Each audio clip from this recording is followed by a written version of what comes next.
Hey guys, welcome back to the channel, and today I want to give you some tips on how to increase your squat load. So I love to squat. I don't squat every day. I know it may look like it, especially if you follow me on Instagram. That's the majority of my posts, but that's going to change. I don't squat every day. I squat at least once a week, and if I'm feeling really excited about it, twice a week. I ended up squatting twice a week because I wanted to film this video, but I didn't go full out. I just made sure to take a warm-up weight so that I can provide this video for you guys. So yes, let's dive right into it because this is a very, very fun topic for me. Again, I love to squat. I love to squat and deadlift. Those are my favorite. I actually wanted to do powerlifting, but I wasn't too fond of the bench press. So I dabbled a little into that. I've done bodybuilding. I guess I'll give you a little background. I've done bodybuilding. I competed for 3 years straight, and I say straight like there was no breaks really between any preps. So 3 years straight, well, besides I didn't have shows, but you know what I mean. 3 years straight. And I later on took a break. It took about like a year and a half, and I was like, okay, I'm done bodybuilding. I think I'm done lifting. No, when it's in you, it's in you.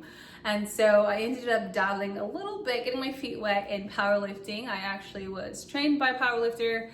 They gave me some amazing tips that help increase my squat and my deadlifts.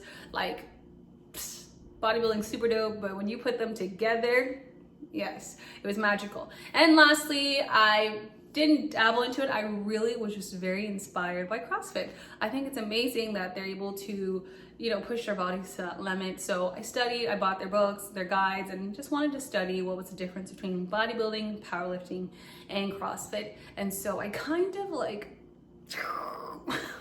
hugged them all together, finding what worked for my body, and that's why now I'm able to squat 225 comfortably. Do you know what I mean?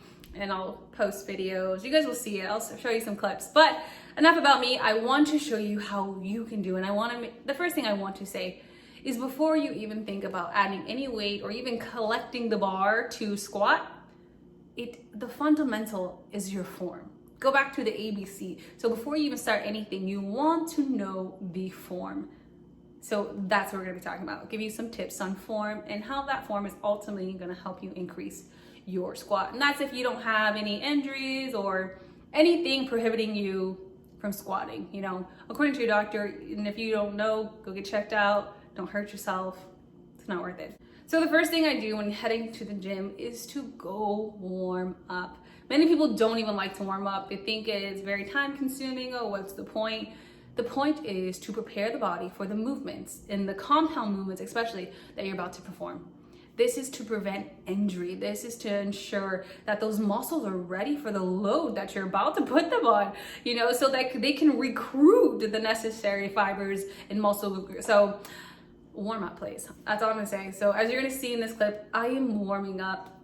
My goal with any day of training, any day, is to ensure that I am warming up the muscles that are needed for that exercise. So for the squat, I'm warming up my hips, I'm warming up my quads, my hamstrings, my ankles, go over some mobility work, making sure that everything is there to support the movement.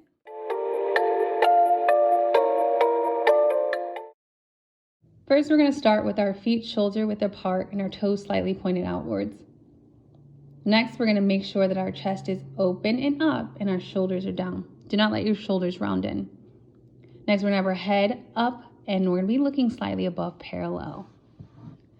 As we descend, we want to make sure our core is tight. We're going to hinge at the hips and we're going to sit into the squat, controlling the movement all the way down until we reach 90 degrees or an angle that's comfortable for you. Do not let your knees bypass the vertical line of your toes.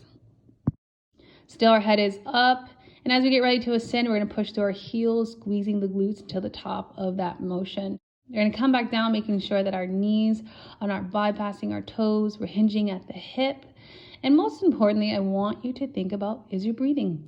So as you get ready to descend, you're going to inhale, and then as you come back up, you're going to exhale. So we inhale here, we get to the bottom of the squat, we exhale as we come back up, nice and control.